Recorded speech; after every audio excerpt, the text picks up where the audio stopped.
All right, welcome back to MK True Crime. I'm Phil Holloway. I'm a former prosecutor, I'm a criminal lawyer, and I'm an ex-cop. And to show you how dedicated we are here at MK True Crime to bringing you a superior true crime product, I'm on the ground in Tucson.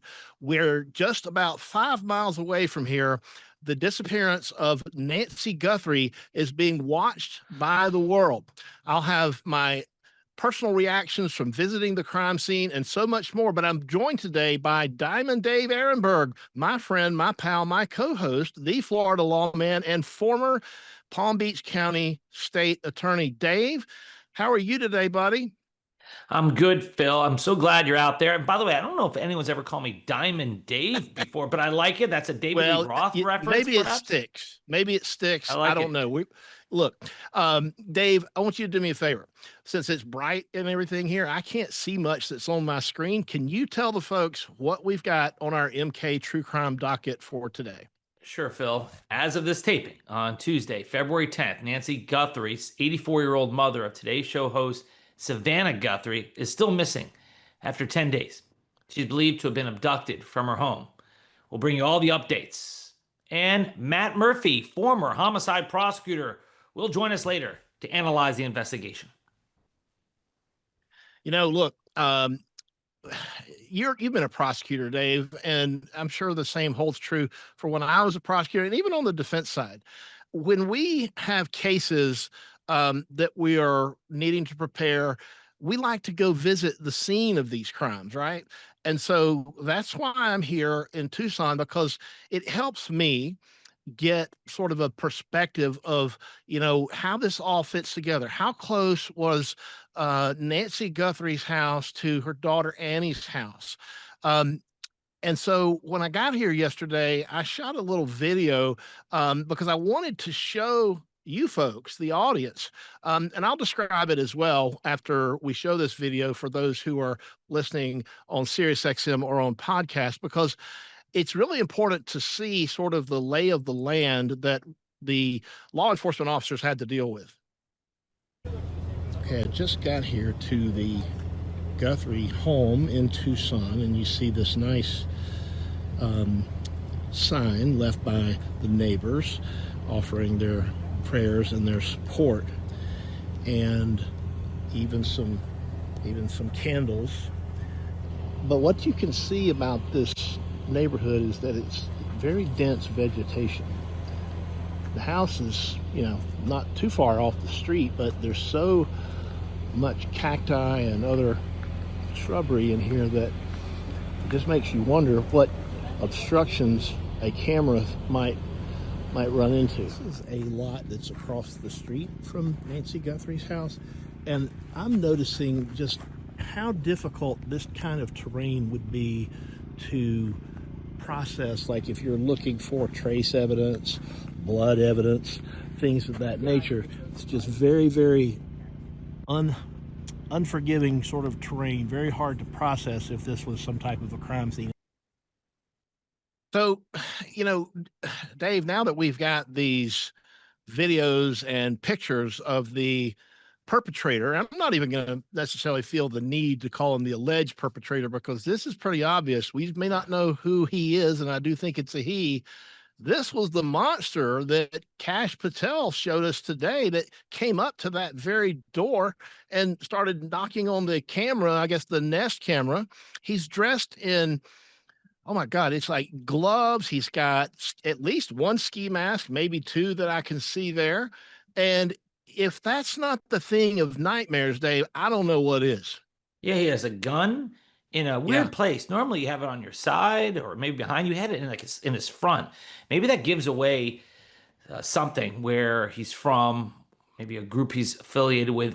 We don't know. But you know how in previous true crime cases we're always very cautious to say, well, this is a person of interest. It's not a suspect. Remember in the dentist murder with his wife, we said that guy was walking away. We said, we don't know if he's involved.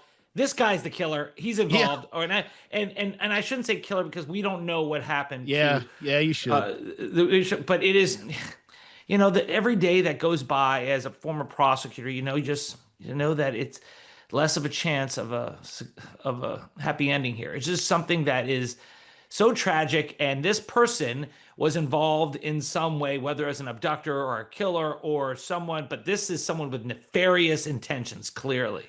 It's been what, 10 days? I think that I can safely say that in all likelihood, that monster is a killer. I hope that I'm Mm, wrong.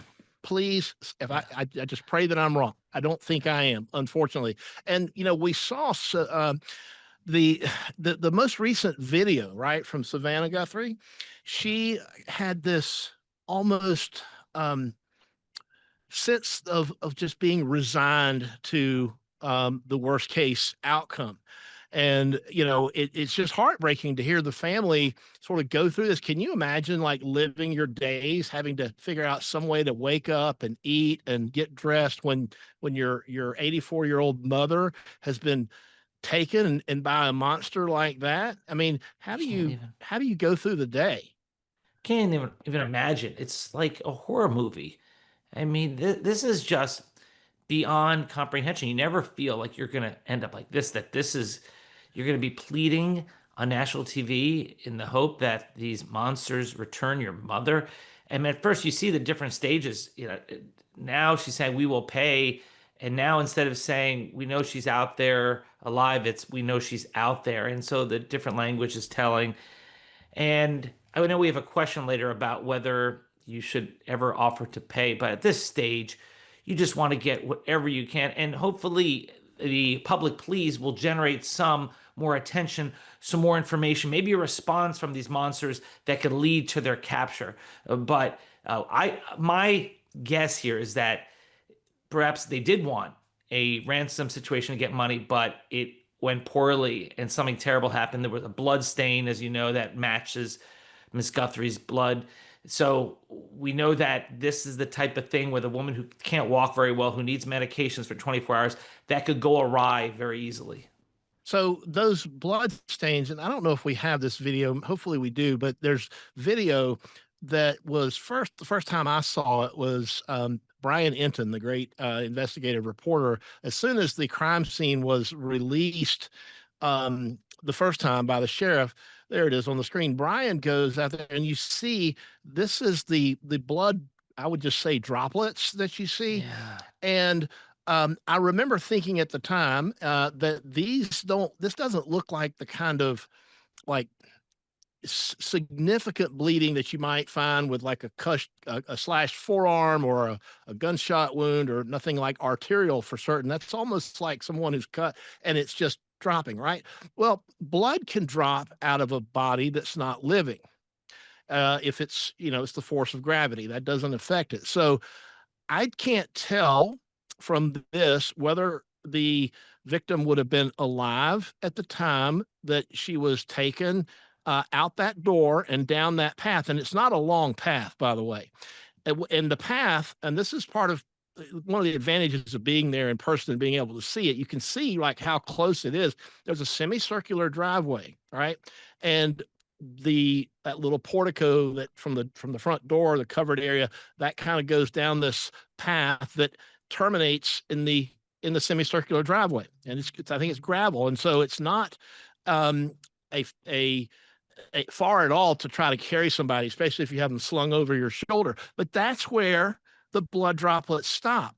They stop Mhm. at the driveway. So I'm thinking, like my theory, and by the way, um, where I'm staying is where all the folks in the media seem to be staying, and I know a lot of them. I'm running into people that I have known from in different ways in the media for quite some time, and so we were catching up last night, and some of the consensus seems to be that because of the way the blood droplets ended so abruptly there at the driveway, it's almost like there was a vehicle waiting, right? Because you're not going to be able to carry that dead weight if with a person, you're not gonna be able to carry it that far. Okay, maybe a few hundred yards at best.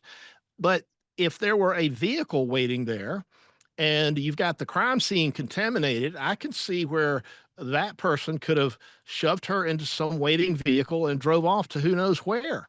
um, there had to be some kind of altercation either at that doorway or maybe inside the house, caused her to bleed, but the blood droplets only go just a few feet and then they Right. disappear. You know Pure Talk's favorite holiday? It's President's Day because they believe wireless service should cost you only a couple of presidents. Just a Jackson and a Lincoln to be exact. For just 25 bucks a month, Pure Talk gives you unlimited talk, text, and plenty of data. Now compare that to Big Wireless. They'd rather celebrate Benjamin Franklin Day so they can charge your family hundreds every month. That's not right. You deserve better. Pure Talk is an American wireless company who supports our veterans and invests in a U.S.-only customer service team. So when you call, you're talking to someone right here at home. Pure Talk uses the same towers as the big carriers, so enjoy superior 5G coverage without the inflated price. Just 25 bucks a month for talk, text, and plenty of data. No contract, no cancellation fee. What are you waiting for? Just dial pound 250 and say keyword Megan Kelly, and you will get 50% off your first month. Again, dial pound 250 and say Megan Kelly to make the switch to Pure Talk. This took some premeditation because they had the equipment to spray the camera. They were all masked up. So this was a planned operation, and so I'm not surprised that there would be a car waiting. But even planned operations by professionals can go awry very easily, and that's why it doesn't seem like there'd be any motive just for murder, but there would clearly be a financial motive here. This is a Yeah. high profile family. And, but it looks like from your video and what I've seen is that this is not where someone accidentally comes upon the house. You have to know where you're going here, right? There are Yes. not a lot of strangers walking by. You have to Right. know where you're going. And then how far are you from the border, Phil? How long would it It's take about to get 60 to the miles. border? It's, 60 it's about miles. 60 miles to the southern border from here. And you're right. That neighborhood is in the foothills. I can just see it just over here, just a ways. It's only just a few miles from where I'm sitting. Um, but the road that house is on is, I don't know if it's even big enough to be a 2-lane road. I think if you're driving down it, you got to be careful if someone's coming opposite direction that each side kind of has to hug the shoulder. So it's not a wide road. And yesterday when I was out there, the media has every inch of one side of that road just sort of already covered with cars and equipment and a live shot set up. So there's really not a lot of room coming and going out there now. But you're right, it's off the beaten path, and you would have had to know where you were going. And part of what I wanted to show and the purpose of that video, and if you want to see it again, you can. I posted it on Instagram and on my X account yesterday. But you can see there are lots of cacti and there's lots of shrubbery that's maybe chest high. Not tall trees so much, but there are a few taller cactus in there. But if you if you're trying to sneak up on that house, it would be easy to do. Let's just put it that way. And so the other piece of that is if you have this Nest camera and it's facing out, it's not going to see much beyond the edge of that like front porch covered area. It's just I just don't think Yeah. that was it so dark. That's another thing. I was out there after dark, and we are talking about pitch black. You can see the stars in the sky so brilliantly compared to Atlanta with all the light pollution that I'm accustomed to. That's one of the darkest scenes that I've ever been to in any of my time in the criminal justice world. It's really, really something. So when you put all this together, it has all the makings of a real mystery here. Now there have been some reporters who think that they have, Ashley Banfield says her sources have it being um, I guess Samantha's brother-in-law being the prime suspect. At this point, I don't know if this video is consistent or inconsistent with that reporting. N- I do know this: they went into the home of the son-in-law and his wife, which is only, and I went there too yesterday, That's but Annie. That's Annie and Annie, Tommaso. yeah. Right. And Right. it's only about 4 or 5 miles away. Mhm. And so I visited over there yesterday as well. And I'll tell you about that in a minute. Um, but we also know that in prior days, law enforcement went in there with these Cellbrite kits, right? They're in there for one purpose, which is to extract electronic data from computers, from iPads, from cell phones, whatever. They're looking for where people have been on the internet and what they've been doing on their devices. And so they were doing that for a reason. It was a consent search. They didn't get a warrant. So Well, either that they didn't have probable cause, or they just kind of did not want to tip somebody off that they could get a warrant if they needed to. I well, don't they know. may not have any evidence whatsoever, other than the fact that Tommaso, the husband of the sister, was the last person who saw Miss Guthrie alive. He dropped her off the night before, but there's no other evidence apparently that he's the perpetrator here. So they went to the home, they asked to do a search, and they consented, and it was a consensual search. That tells you something. I mean, you and I know if you've done something wrong, the first thing you're going to do is call your lawyer and say, nope, you can't come in here. Yeah. They consented, and the cops went in there and they did a full search.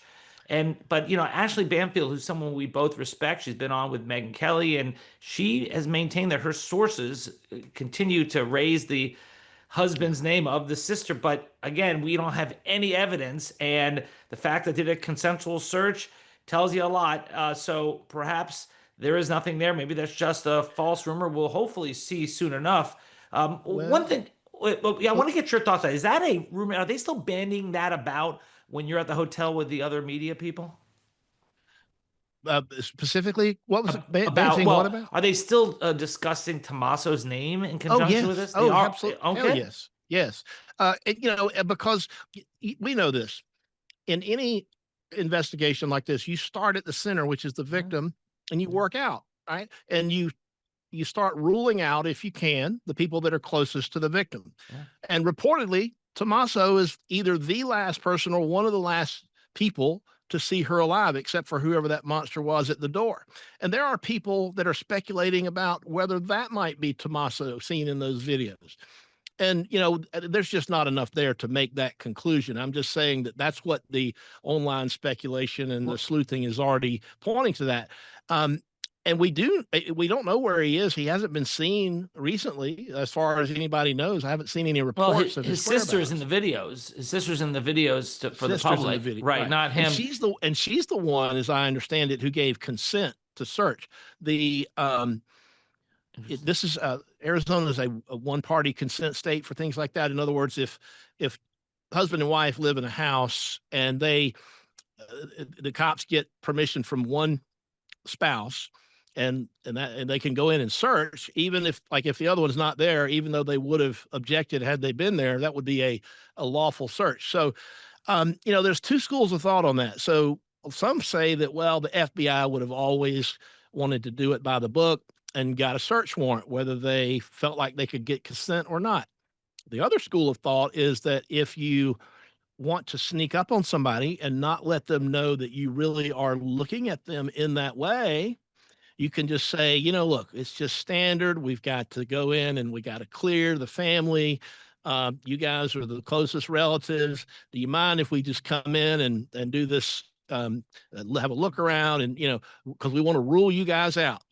Yeah. Sure, come on in. That way you don't tip them off if you really think it's them. And so that's a legitimate police tactic. They do it all the time. The cops want to see who lawyers up. I get it. But, I'm reluctant to mention any names in conjunction with this high profile murder without evidence. But Ashley Banfield is someone that we all respect. And, we'll see if her sources are correct. Are people also talking about the fact that the perpetrators could have gone south of the border because the sheriff's office did not employ their Cessna plane? And you're a pilot, Phil, so you can talk to this. Mm-hmm. If they had deployed that plane earlier, could they have perhaps found these suspects on the road? Would it have helped? They had pilots who were experienced, but for some reason they weren't available that day, or they had budget issues. What's going on? This is close to the border, and I think it was on this show with the first place. Like, one of my first thoughts when we first talked about this, maybe last week, was that maybe this could be like a cartel thing, because when Bitcoin factored into it, I'm thinking, okay, maybe it's close to the border. Maybe we know that cartels do engage in kidnapping for ransom.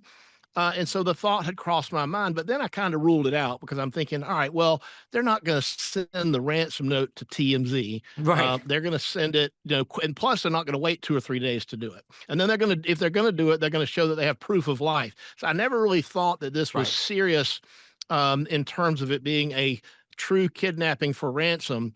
And I still don't think it was. Now, can we rule out some connection south of the border? No, we can't, because we are very close. And to your point about the plane, and all right, so let me back this up with some context. I've spoken to some people here who are locals, actually more than a few, and the sense is that there may not be the greatest of morale at the sheriff's office, even before this took place. And there's a lot of the local law enforcement who privately disagree with maybe how the investigation has been done, but certainly how it has been handled in terms of the media. And we can all agree that the messaging here is terrible. And before I forget, remind me to tell you about what they promised they were going to do Monday night that they didn't do. But to your point about the plane, there's a Cessna aircraft that they use for search and rescue. Okay. They had a pilot that's ready to fly the thing and ready to go, trained, and you've got desert just all around here. So a plane would be a really useful tool, especially if somebody's, getting away or removing themselves from the area quickly. Now, the reporting on this is that the pilot had gotten into some kind of a beef with the sheriff. And so, as I don't know if you call it punishment or for whatever reason, discipline, was taken out of the cockpit and put in a patrol car and to work, patrol deputy duty. And so hours and hours went by before that airplane got into the air. So the first minutes or hours after a disappearance are critical. And so when you don't have that asset that's being deployed, I think you've really missed an opportunity. Yeah, that's frustrating. I'm glad you can speak to that, because every second is so important here. And now here we are, like 10 days later, and it's very frustrating. Now, you said you want to go back to something about Monday. Tell us about that. All right, so Monday night, I think it was over Twitter or something. The media was told to expect ongoing and further law enforcement activity at both houses. Okay, Annie's and Nancy's. Again, they're 4 or 5 miles apart. That night, they were said to do that. And so, I was out there, and I didn't see any. I saw one deputy, and he was in his patrol car, but he was just there for site security, because that's the road where all the media are camped out in front of Nancy's house. He wasn't conducting any like investigative activity. And then over at Annie's house, there was nobody there. There was a private security guard that tried to intimidate me into deleting my video that I didn't want to do. I didn't do. Really? A But private security guard? yeah. So they, but I didn't see any law enforcement activity. And so I came back to the hotel. I'm catching up with some people, having a couple drinks at the bar. And I'm like, hey, by the way, you guys just coming back from there. Did you see any of this law enforcement activity? Nope. Nobody's seen anything. So Tuesday morning, I check in on this. Those of you who worked the overnight shift out there staking out these houses, did you see any law enforcement activity? Nope. So why would the sheriff's office be saying and sending out the word publicly to the media to expect investigative activity taking place at both of those homes overnight, and then nothing happens? It's the strangest thing in the world. It's like, why would you put out that message if you're not actually going to do anything? Because the families, when they see this, they think, okay, the cops are doing something, and then they don't. I just think it would be disheartening. It was disappointing for us because we wanted to see some activity and try to figure out what's going on, but the family's got to just start to lose faith in the process. You have to believe that law enforcement is doing its best. They care very deeply. But then you see the sheriff at a college basketball game right after you saw Savannah Guthrie's heart-wrenching video where she expressed willingness to pay the $6 million ransom. It was at what she said, an hour of desperation. And then you cut to the image of the sheriff at the University of Arizona basketball game. That's bad optics. I realize he has a life too, but come on. The world is watching you. You have a desperate family there, and you're there enjoying a basketball game. That's bad. And then you have the crime scene where, is it true that the crime scene wasn't secured Yeah. right? So after like 12 hours, people came in and were allowed to use the bathroom in the house? Well, that was the video that we showed just a few minutes ago. So they released the scene, and then so the journalists go up there, and the blood's still on the steps or on the walkway, and that's how we get the video, because they've gone and entered the crime scene. And so remember what I said? This was probably, in my opinion, maybe a vehicle. It was parked somewhere on that semicircle driveway that was sort of out of the view of the camera. This was a gravel and dirt yard and driveway. And if there had been some strange tire tracks, they certainly, and then they were missed, they weren't investigated, they certainly would have been destroyed by all the media coming on after they initially prematurely released that crime scene. It just seems that there are missed opportunities here and major mistakes, and they're amplified because of the national media attention. So, Phil, I appreciate your insight being out there. Hopefully we'll get some news, and hopefully it'll be a little bit of good news. I mean, it's just been so terrible, this whole matter. It's frustrating all of us, and I can only imagine what the Guthrie family's going through. So next, we're going to bring in Matt Murphy, former homicide prosecutor, fellow MK True Crime host. He's going to join us to assess the Guthrie investigation so far. Stay tuned. When you bring a child into the world, your perspective changes overnight. Suddenly you're thinking years ahead about childcare, school, the future milestones. And part of loving your family also means thinking about their future, even in the uncomfortable ways, like life insurance. It's not a fun topic. No one wants to talk about it, but you do need to spend a couple minutes thinking about it. Okay, so we'll get this over with. You'll make this call and you'll be done. Ethos makes getting life insurance fast and easy. It's 100% online. You get a quote in seconds, apply in minutes, and get same-day coverage up to $3 million. Some policies are as low as $30 a month. Business Insider named Ethos the #1 no medical exam instant life insurance provider. And Ethos has a stellar 4.8 out of 5 stars on Trustpilot with over 3,000 reviews. Protect your family with life insurance through Ethos. Get your free quote in minutes at ethos.com/MK. That's ethos.com/MK. Ethos.com/MK. Application times and rates may vary. Welcome back to MK True Crime. Former homicide prosecutor, author of The Book of Murder, and fellow MK True Crime host, Matt Murphy, joins us now. Matt, I want to start off with a question from a listener about ransoms. Keep in mind, as of this taping, the Monday deadline demanding $6 million has come and gone, and the FBI said that it is not aware of any continued communication between the Guthrie family and suspected kidnappers. In fact, let's play SOT 1. We received your message, and we understand. We beg you now to return our mother to us so that we can celebrate with her. This is the only way we will have peace. This is very valuable to us, and we will pay. This is so tragic because when she says we will celebrate with her, and you hear the latest video, which takes a different turn with different language. If you can play SOT 2. Hi there, everybody. I wanted to come on and just share a few thoughts as we enter into another week of this nightmare. We need your help. Law enforcement is working tirelessly around the clock trying to bring her home, trying to find her.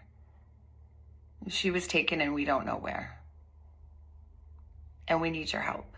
So I'm coming on just to ask you, not just for your prayers, but no matter where you are, even if you're far from Tucson, if you see anything, if you hear anything, if there's anything at all that seems strange to you, that you report to law enforcement.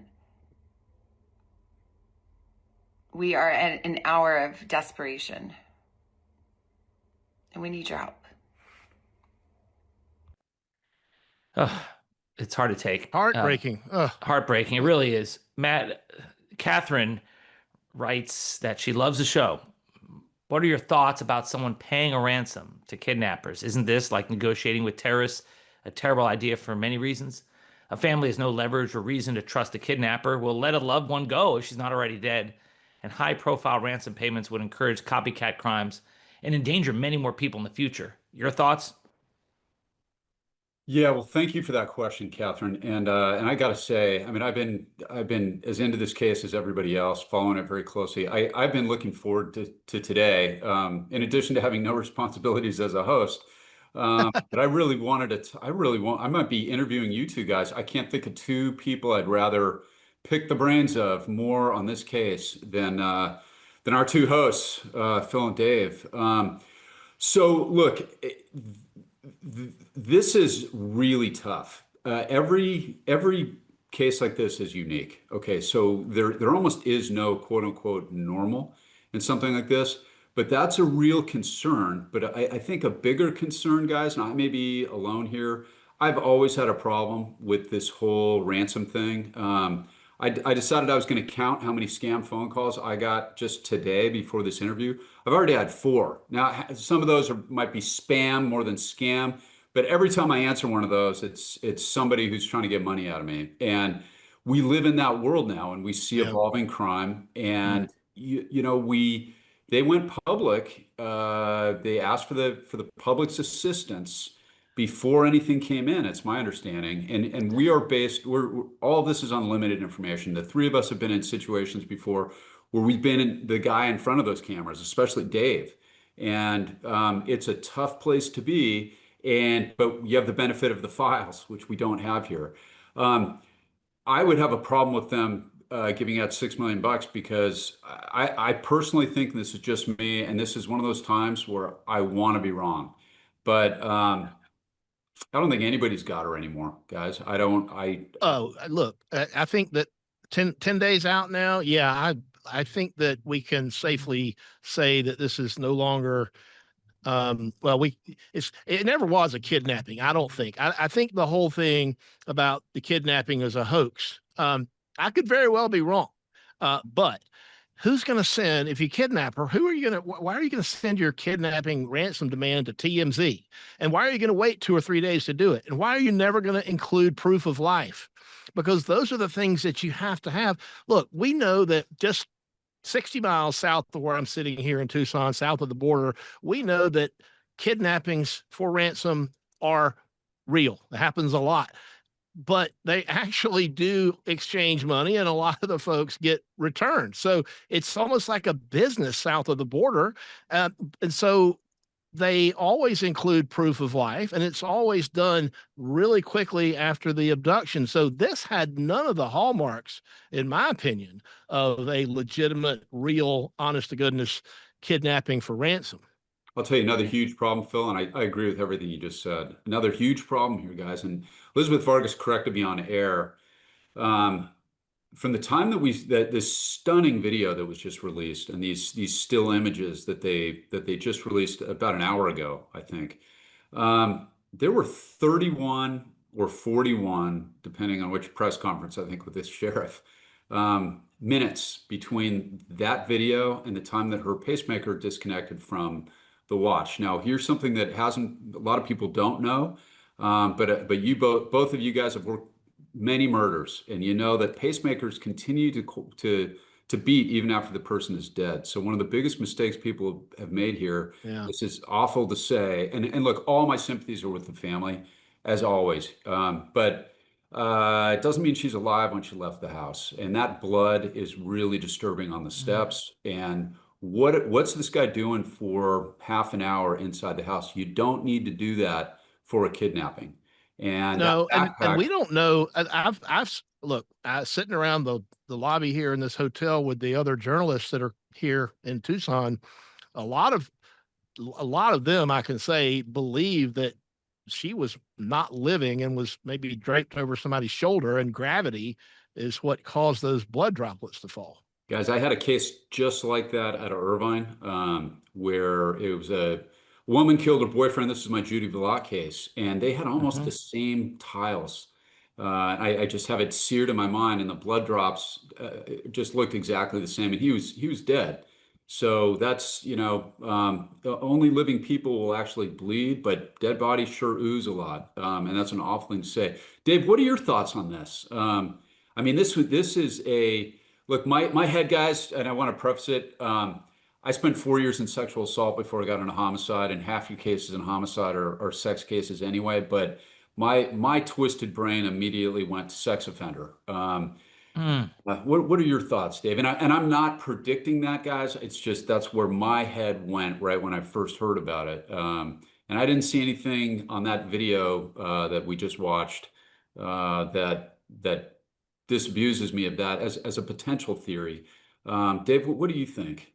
First thing I thought was you first look at people closest to her. It could be a worker in the home who has a relative and then thinks this could be a payday, knows the terrain, knows the house, knows when she's going to be home, and knows enough that their cameras are there and knows to spray the cameras and then takes off with her. But then something goes awry and there's no alive person anymore. The person is now deceased, and now you have to send a ransom note without any proof of life. So I think Yeah. that is what I would say would happen. I think it's very telling that there's no picture, no proof of life. If they had it, they would offer it. And so I think this is an attempted kidnapping gone bad. But as far as who did it, I don't want to mention any names because I don't have the evidence. But I would be surprised if it was purely stranger related, where there was no connection, even twice removed, to the family. I think that there's someone who knows something who's involved. But it is tragic. I think Savannah Guthrie in her last statement, it reflects what we all tend to believe now, which is it would be a miracle for her mother to still be alive. Well, to your point, right now, as we are recording the show, the breaking news is that now that with these videos and images have been released, law enforcement is going door to door, just a few miles from where I'm sitting here right now, at Annie Guthrie's home, talking to the residents and the neighbors over in that area, which is about 4 miles from Nancy's house. What that means, I don't know. But they're now taking the images and videos and they're asking people, hey, do you recognize who this might be? Do you recognize this gait, the way this person stands? Things of that nature. What that means, I don't know. But certainly they're not out there um, going door to door for no reason. Yeah, there's an adage that we learned here in Southern California, guys. And I want to share a story with you. I actually put this in my book on that same case, the Judy Block case. The Mojave Desert in Arizona and California is filled with, because it's a desert, right? There's a lot of natural erosion, filled with old mines, old holes in the ground. They're they're they're countless, and we know that this woman got her poor dead boyfriend. His name was Pete Terrio, out to a place called Blythe. That's right on the border of Arizona, so it's the same desert. And my lead investigator, wonderful cop named Larry Montgomery, who's the just one of the very best, and he's brilliant, born to solve murder cases. He really liked cadaver dogs and using cadaver dogs, especially in a missing body case like that. And he talked to one of the local sheriffs, and Larry was about 55 or so. He's like our age when he had this conversation, and he said, we're thinking about bringing a cadaver dog out. And the local sheriff who works out there in the desert all the time called him son, which I thought was kind of funny. He said, son, you can bring your dog, and I can almost guarantee you'll find a body, but it's not going to be the one you're looking for. Yeah. And Mm. Larry said, do you have that many dead bodies out there in the desert? And he called him son again. He said, son, on Judgment Day when the dead rise, it's going to be standing room only out here. And it's kind Oh of a my funny God. story and as a background in a horrible case, but it illustrates the point, guys, that when we would have bodies taken out and dumped in the Pacific Ocean, we would never find them. And if they got them out to the desert, rarely would we ever recover those bodies. If I had to guess here, I don't think, unless somebody talks, unless they find a suspect that gives it up, we may never find her body. I Oh, prosecuted 5 no body cases during my time there. Look, here's what if instead of a $50,000 reward, what if that reward were suddenly up to say $1 million? Somebody somewhere knows something, and there's a number that whatever that number is, I don't know, but there is a number that will motivate somebody with knowledge to make that call. I think that could be something that we see coming soon, is maybe adding to the reward. Well, I think that the release of that photo was just a tremendous break in the investigation, and it's very interesting. I don't know, they call it metadata on the device. I don't know. It's going to be very interesting to see what technique they used to recover that, because apparently she didn't have a prescription. There he is. But that looks like a unique article of clothing, right? That zipper, the balaclava that he's wearing, even the gloves, the shoes you can see, the backpack is unique. He turns around multiple times in that video.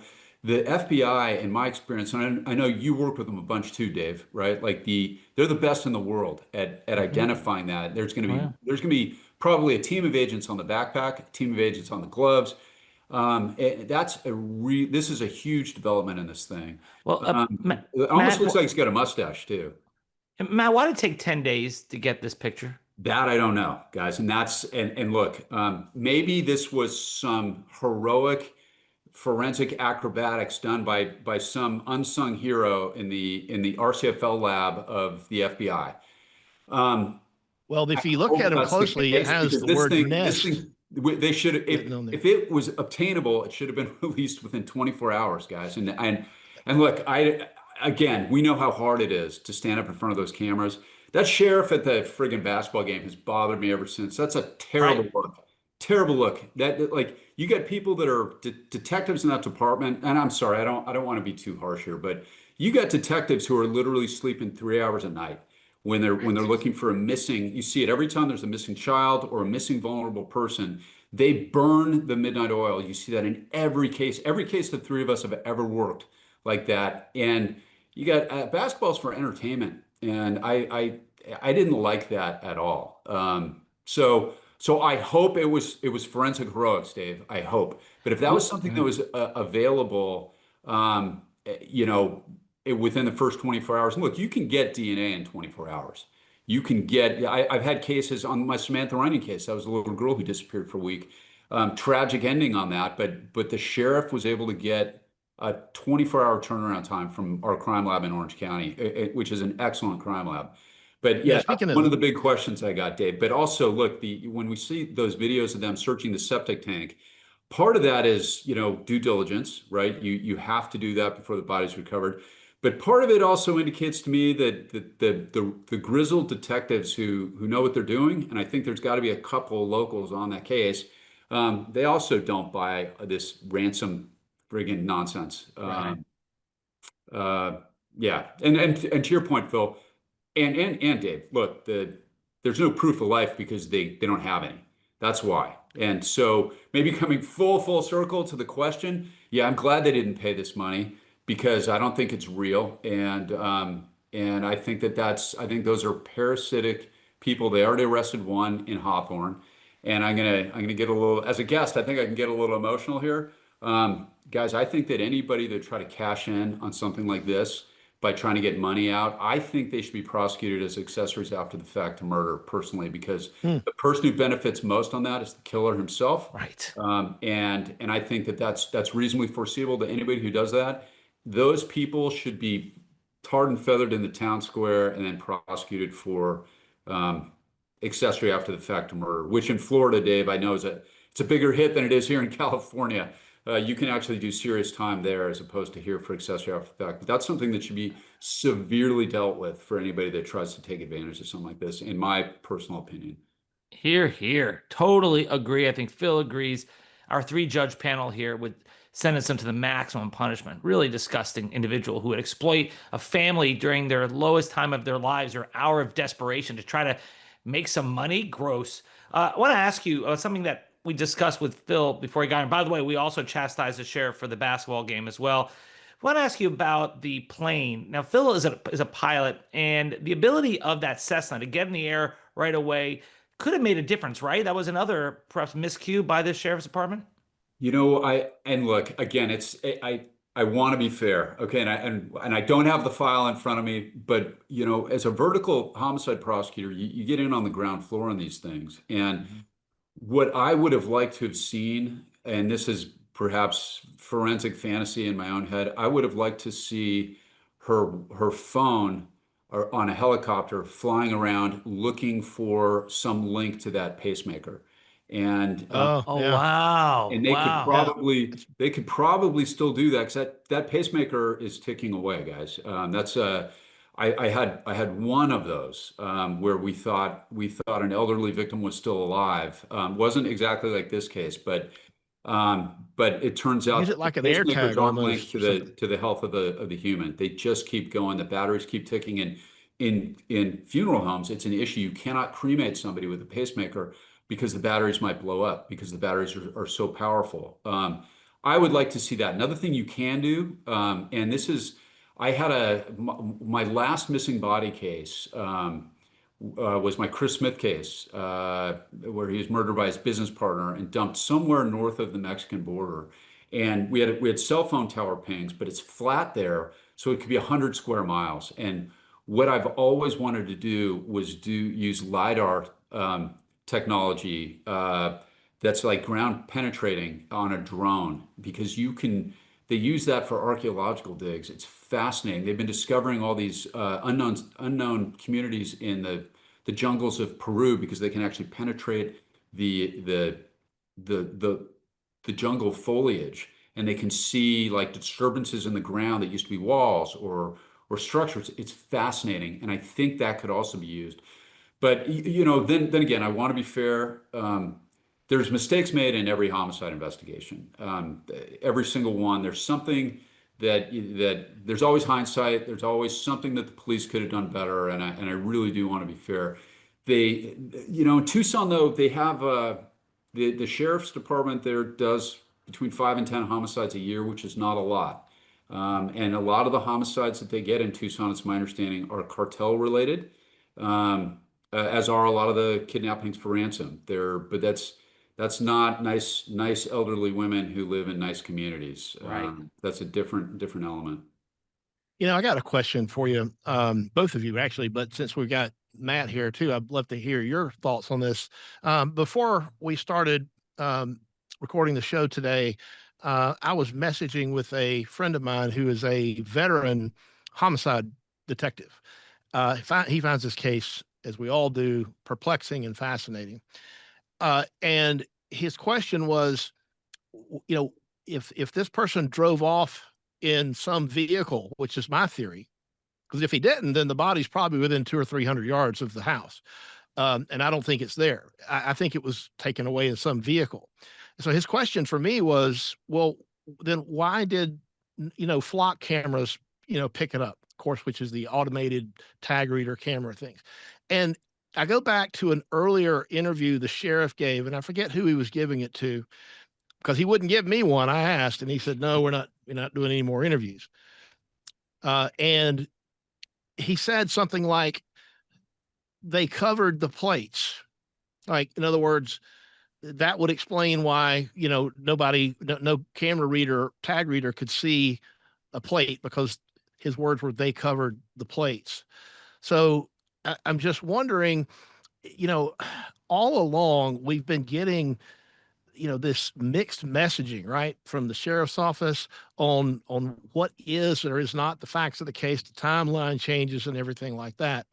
But I guess my question for you guys is, does that make sense to you? Is it plausible that a vehicle could have left with her in the vehicle with covered plates and it not been picked up by any flock camera?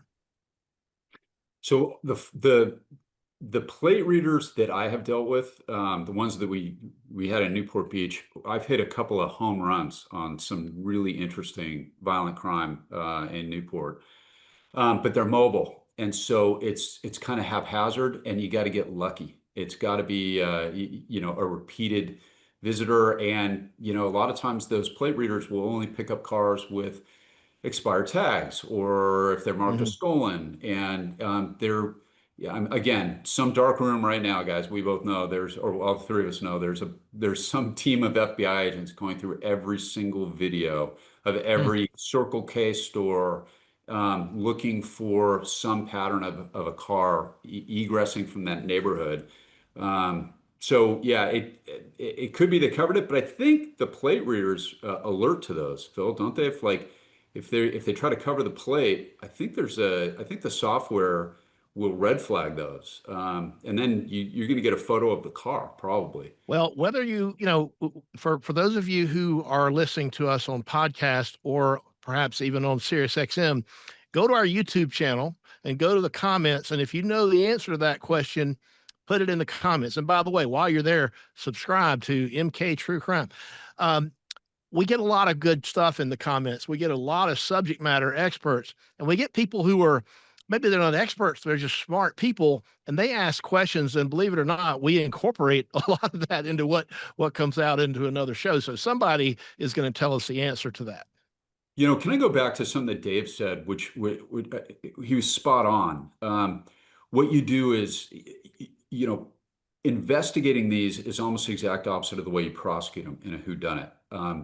Dave is exactly right. You start with the people closest to somebody like this, and you methodically and systematically eliminate them. You look at their phones, you look at potential motive, and you expand that ring into things like gardeners, the pool guy, the fish tank cleaner. Like you get, every neighbor in the area, you methodically broaden that circle out. The way you prosecute these cases is, especially on a whodunit, which is what this is right now. You start out with the population of the earth and you go in. You start out with everybody that couldn't have been there, and we narrow it down to people that are in Tucson that night. Then you go into people who might know the schedule, people that might see some perceived benefit, and you present the case in the exact opposite of the way that it gets investigated. And that's, when you deal with the FBI, again, they're, in my experience, the agents especially are the best in the whole world at that. So this is going to be, I didn't want to leave Dave's comment on that hanging. Dave's exactly right. It's a voice of experience. You start with everybody that you know is in her world, and you systematically, through DNA, through the forensic electronic analysis of computers, cell phones. I mean, how many cases have we seen, guys, where a disorganized killer will have his cell phone in his car, like Koberger? Right. I mean, I can't tell you how many cases we solved where the dummy killer had his phone with him and the phone was on, and then and we're able to make it that way. Well, it's my understanding they did the whole geofencing, which is the technology where you put an invisible geofence around a crime scene of whatever distance you want, and then the Google or the tech companies will provide info as to what devices may have come and gone. This monster, could have done this without possessing a phone. Yeah. We just don't know. Speaking of DNA, on, I guess it was Tuesday. So yeah, it was reported Tuesday that the law enforcement was taking swabs, I guess the cheek swabs for DNA of people who worked at the home, whether it was the landscaper, the pool person, pool cleaner, whatever, and looking for, I guess, touch DNA. I can tell you this, whoever that was in these pictures, unless he, and I'm sure it was a he, unless he took off those gloves, he didn't leave any touch DNA behind. However, as you mentioned, apparently he was inside that house for 30 or 40 minutes, and it's hard to do much with that kind of gloves on. So who knows? But, apparently they do think they have some DNA they recovered from inside the house, and they're using it to start eliminating people. Now, if you have the lawn care person and their touch DNA is in the kitchen, that's one thing. But if it's in the bedroom or on the bed sheets, Right. That's another problem. You got to figure out, just because your DNA's there could very well be an innocent explanation for it. The whole thing about touch DNA is the context, right? If it's somebody's DNA that is in a place that it shouldn't really be, then that's what could make them a suspect. Well, and criminals are stupid. I mean, really, if not for stupid criminals, prosecutors wouldn't be as successful as we are. Exactly. We all be out of work because, they look tough and scary behind the mask and the gun up there.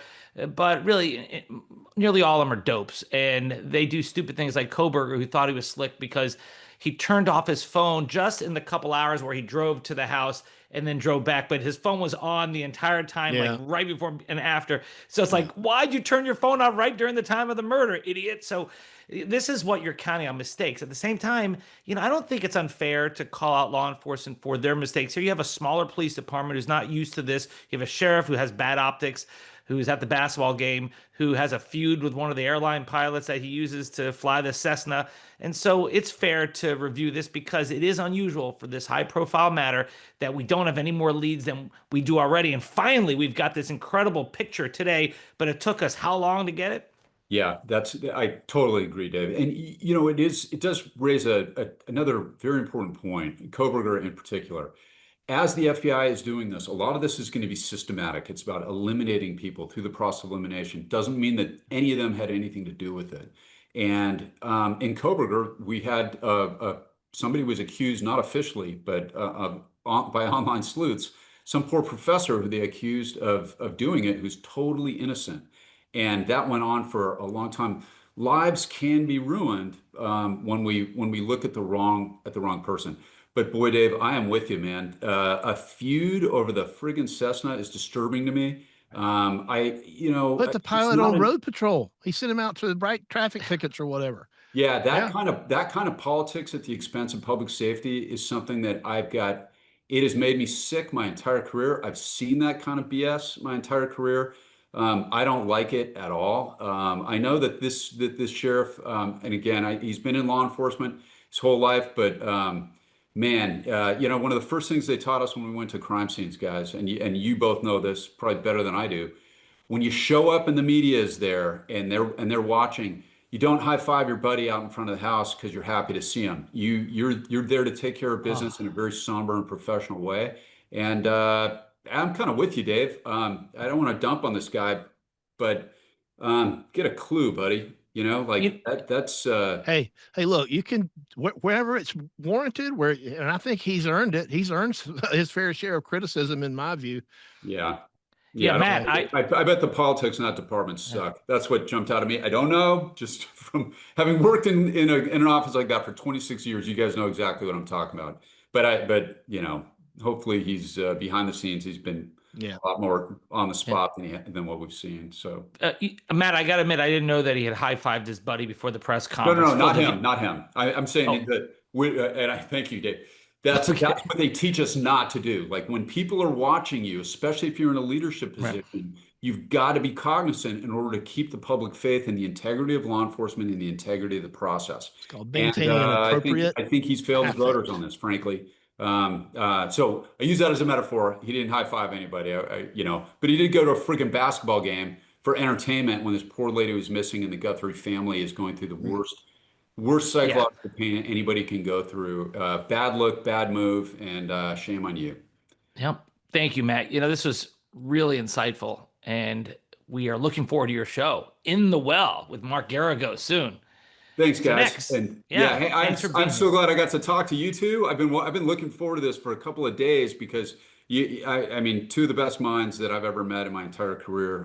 Thanks so much. High praise from you, my friend. Oh, man. We'll see you soon. Means a lot coming from you, brother. Thank you. You're awesome. Thanks, man. All right. Quick updates next on Corey Richins, the Anna Kepner case, and our closing arguments. Stay tuned. You've watched the GLP-1 craze explode. Friends, celebrities, everyone's talking about it. And yes, the results can be impressive. But if you are looking for a safe, effective, natural alternative that's needle-free, consider Veracity. Veracity was founded by a certified hormonal health coach dedicated to creating holistic solutions for metabolic health. Their signature formula, Metabolism Ignite, is a unique blend of hibiscus extracts, green coffee bean extract, magnesium, and more.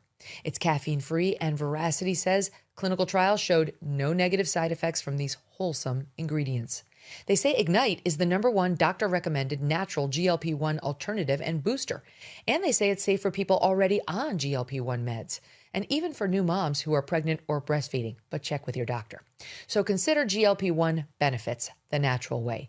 Head to veracityhealth.co and use code Megan for up to 45% off your order. Once again, that's veracityhealth.co for up to 45% off. Promo code MEGYN so they know we sent you.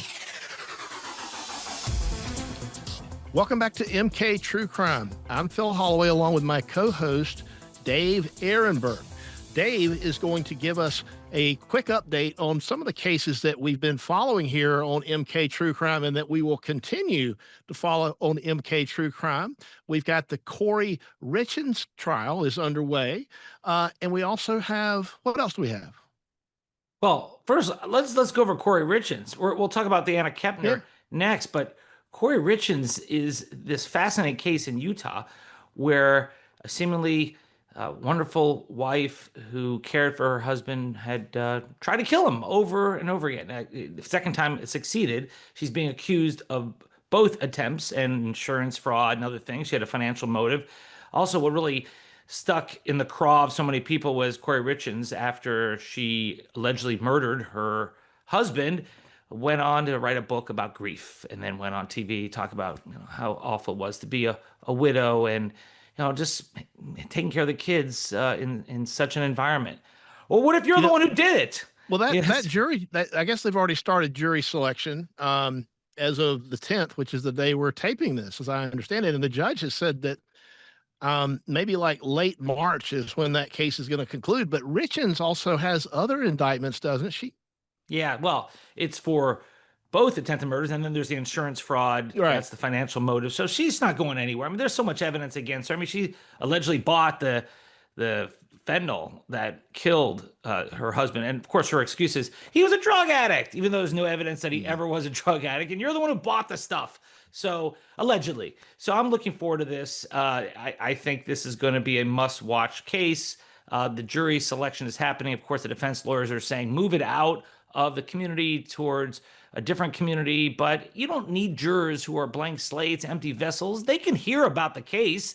They just have to say that they can set aside their biases and what they know and just follow the evidence and the law. You can get a jury in any high-profile case, in my mind.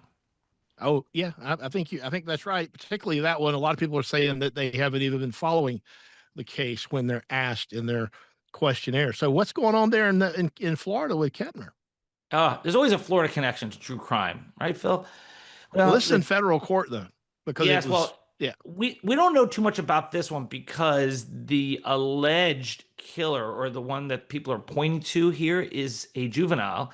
And so you have to decide to try him as an adult in federal court. So there's a lot of secrecy about that. Once he is moved to adult court, we'll have the evidence in front of us, the information. Right now, it's under wraps. So you're talking about a 16-year-old stepbrother of Anna Kepner who has arrived in federal court, arrived on Friday, and there has not been much evidence or is produced except for the media. Like, we haven't seen or heard from prosecutors on this one or from the judge because the guy is a juvenile. So it's been nearly 3 months since Anna Kepner, who is 18 years old, was allegedly killed by asphyxiation aboard the Carnival Horizon. And well-placed sources, though, are saying that this young man faces at least 2 charges over her death. All the signs point to him. She died of asphyxiation. They were staying in the same hotel room, and he said the night of the murder, he just didn't remember what happened. That's not what you say if you're completely innocent. When you don't want to confess, you keep your mouth shut. You don't say, I don't remember what I was doing or where I was that night. Not good. All right, we'll be keeping a close eye on that. I am told by a reliable source, Dave, that you are ready to give your closing argument. Who told you that? Okay, I cannot reveal my source. All right, let's do it. Thank you, Phil. And I know that you know that there's big news in the true crime world, right? The Law and Crime Network is buying Court TV. And so I will go to New York almost every month to do some media, and I used to go up and do networks that you would never step foot in, Phil, then MSNBC, CNN. And I would also go to this little startup who does true crime on a streaming basis named Law and Crime Network. And I got friendly with the people. They're great people. And now that Underdog streaming network has bought Court TV, they used to do live trial analysis, and then they leaned into where the eyeballs were true crime podcasts. And so you see the media world accelerating its way away from linear TV and towards streaming, where you have the little engine who could, who now is the behemoth in the streaming true crime field. It didn't hurt that a company called Jelly Smack bought them for like 9 figures, talking about $125 million. So that's Dan Abrams' company. Congrats.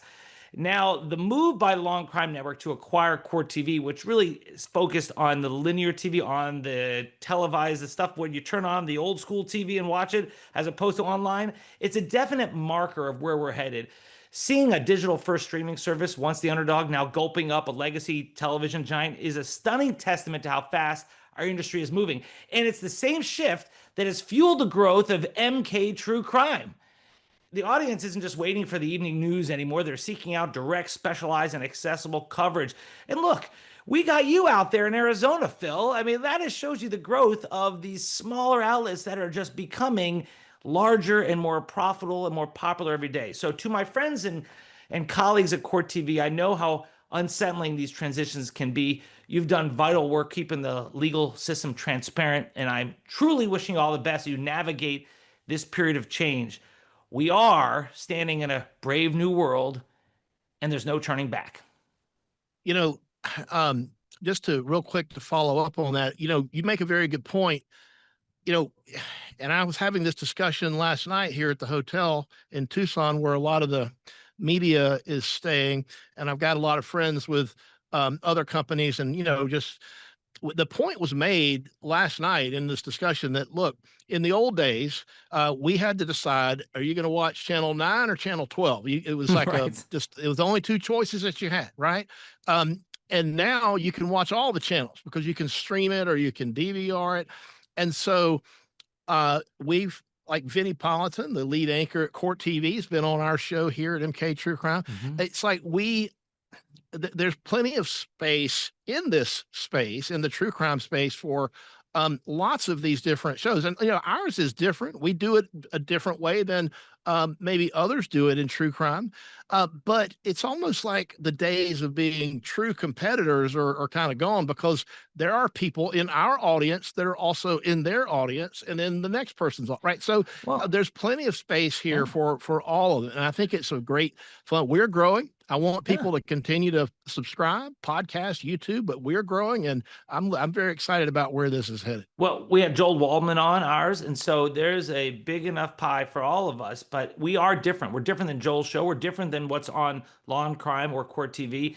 This kind of format is unique, and I think it's a reason why we're growing. So thank you, Phil, and let's hear your rant. Well, and stay tuned, because we have other big, exciting news that will be headed your way very soon regarding MK True Crime. But I'll leave it at there for right now. And I want to talk about crime scenes and the importance of keeping a crime scene intact. That's probably the single most important step in any criminal investigation, at least at the beginning, is maintaining the integrity of that crime scene. The moment a crime occurs, the scene becomes a silent witness, because there's things there that can talk to investigators and tell investigators what happened. Every footprint, every drop of blood, every fiber, every fingerprint or a bit of touch DNA, these are the silent witnesses that hold the truth of the matter, whatever it may be. But that's fragile. And as we've seen in this Guthrie case, one careless step, one unauthorized person, one curious bystander can contaminate, alter, or destroy evidence. And in the process, destroys the integrity of that scene. And it turns that silent witness into a mute witness. Maintaining the integrity of these scenes ensures that what we collect can be used in court. If there are mistakes made, if chain of custody and things like that are not preserved, this evidence may not be available in court. So it is vitally important that law enforcement take the steps the right way. Don't release crime scenes too early, for example, because contamination comes in. And by the way, this is important for more than just the Guthrie case. this is just good police work. It prevents wrongful accusations, and even false convictions, right? We want to keep the entire justice system, um, we want to have as much integrity maintained as possible in that system. So, things like a secure perimeter, you got to log everybody that comes and goes from the crime scene. These are the sort of the foundations of a good investigation, and a good investigation is ultimately the foundation of justice. So we got to do it right, folks. All right, we got to leave it there. I want to thank all of you for joining us here at MK True Crime. And as I mentioned, if you haven't done so, please subscribe on YouTube, anywhere you get your podcast, and listen to us on Sirius XM, the Megyn Kelly channel. On behalf of me and Dave, thanks so much and have a great rest of your week.